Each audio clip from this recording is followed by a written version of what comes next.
घर में दरिंदगी, सड़क पर न्याय की भीख, क्या यह है भाजपा के डबल इंजन सरकार का अमृतकाल? भारत जहां महिलाओं को देवी का दर्जा दिया जाता है, वहीं आए दिन हो रहे दुष्कर्म जैसे अमानवीय अपराध हमारे समाज की सच्चाई को उजागर कर रहे हैं। समाचार पत्रों में रोजाना ऐसी घटनाओं को पढ़कर हम चटकारे लेते हैं, विरोध में मोमबत्तियां जलाकर अपनी संवेदनशीलता का दिखावा करते हैं, लेकिन समस्या ज्यों की त्यों बनी रहती है। ऐसा ही एक शर्मनाक मामला टीकमगढ़ जिले से सामने आया है, जहां एक पिता ने ही अपनी बेटी के साथ हैवानियत की सारी हदें पार कर दी। कोतवाली थाना क्षेत्र की रहने वाली पीड़िता अपनी मां के साथ एसपी कार्यालय पहुंची और एनसीआर गैर संज्ञेय अपराध रिपोर्ट के बजाय एफआईआर दर्ज कराने की मांग की। पीड़िता ने पुलिस पर गंभीर आरोप लगाते हुए कहा कि कोतवाली पुलिस उल्टा उसके खिलाफ ही मामला दर्ज करने की धमकी दे रही थी। पुलिस की कार्रवाई से असंतुष्ट होकर वह कोतवाली के गेट के बाहर सड़क पर बैठ गई, जिसके बाद पुलिस ने मजबूरन एनसीआर दर्ज की। पीड़िता ने बताया कि उसके पिता ने उसके साथ छेड़छाड़ कर दुष्कर्म की कोशिश की थी।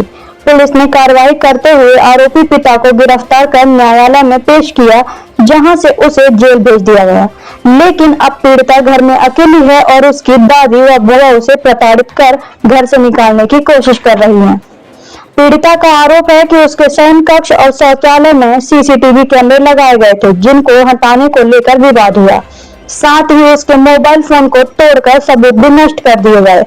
उसने साफ शब्दों में कहा कि अपने पिता की करतूतों को उजागर करने के कारण उसे अब अपनों से ही प्रताड़ना झेलनी पड़ रही है। अब सवाल यह उठता है कि जिस बच्ची को अपनों ने ही दरिंदगी का शिकार बनाया, उसकी सुरक्षा की जिम्मेदारी कौन लेगा? क्या कानून के रखवाले उसे न्याय और सुरक्षा दिला पाएंगे, या उसे अकेले ही अन्याय के खिलाफ लड़ना पड़ेगा? संवाददाता मोहम्मद ख्वाजा के साथ मुफिकर, समाचार मध्य प्रदेश। जब आप थाने गई थी तब आपकी सुनवाई हुई थी क्या? जी नहीं हुई, मेरा कोई नहीं सुन रहा था। मैं अपना फ़ोन दिखा रही थी, देखो मेरा फ़ोन फोड़ दिया और मुझे निकाल दिया गया था कि जाओ यहाँ से जाओ। हमने कहा मैं चली जाऊँ, तो कह रहे हैं आप यहाँ से जाओ, आपके खिलाफ एफआईआर हो रही है, इस लड़की के खिलाफ एफआईआर करो। हमने कहा आप मेरे खिलाफ क्यों कर रहे हैं, मेरी प्राइवेसी भंग क्यों करवा रहे हैं? तो कह रहे नहीं निकल जाओ। तो फिर मैं बाहर रोड पर चौराहे पर जब जाके बैठी तब मेरी सुनी, मुझे फिर उठा ले गए। फिर जाके जब मेरे खिलाफ एनसीआर करवाई तो उनके तरफ एनसीआर करवाई। जब मुझे रोड पर हाँ, मुझे रोड पे बैठना पड़ा। मुझे एक टाइप से लेट गई थी मैं रोड पे, तब जाके मेरी सुनवाई हुई थी।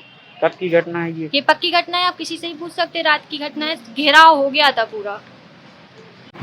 सर बताइए, एक मामला सामने आया है, शिकायतकर्ता एसपी दफ्तर पहुंची थी और उसने शिकायती पत्र सौंपा है कि उसकी दादी और बुआ प्रताड़ित कर रही हैं, और बीते दिनों एक रेप केस का मामला भी सामने आया था। क्या पूरा मामला है?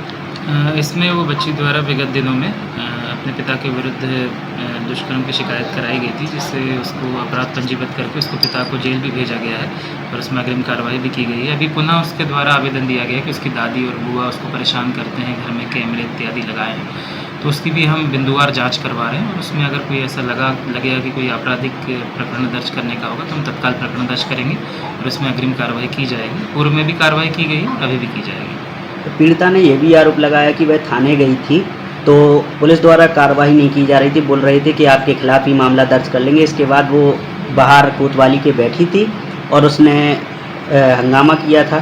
फिर इसके बाद एनसीआर दोनों पक्ष से की गई थी। ये पूरा मामला से इसमें दोनों पक्षों की शिकायत आवेदन पत्र थाना कोतवाली में भी प्राप्त हुए थे, जैसे कि थाना प्रभारी ने मुझे बताया है, और मैंने भी इसकी तस्दीक करवाई है। उस दिन दोनों पक्षों को एनसीआर भी दी गई थी, क्योंकि प्रथम दृष्टया मामला सीसीटीवी कैमरों को लगाने और गाली गलौज करने और घर में एक सामान्य जैसे जो वातावरण हो जाता है एक दूसरे से, वो हुआ था। कोई ऐसा गंभीर मारपीट या कोई ऐसी चीज़ सामने नहीं आई थी जिस पर तत्काल अपराध पंजीबद्ध किया जा सके। फिर भी हमने उसमें गंभीरता से लेते हुए आपराधिक प्रकरण दर्ज न करके एनसीआर दी है और इसमें और जो बिंदु उनके द्वारा दिए गए हैं उनकी भी जांच की जा रही है। अगर उसमें ऐसा कोई तथ्य सामने आता है तो तत्काल संज्ञान लेकर कार्रवाई की जाएगी।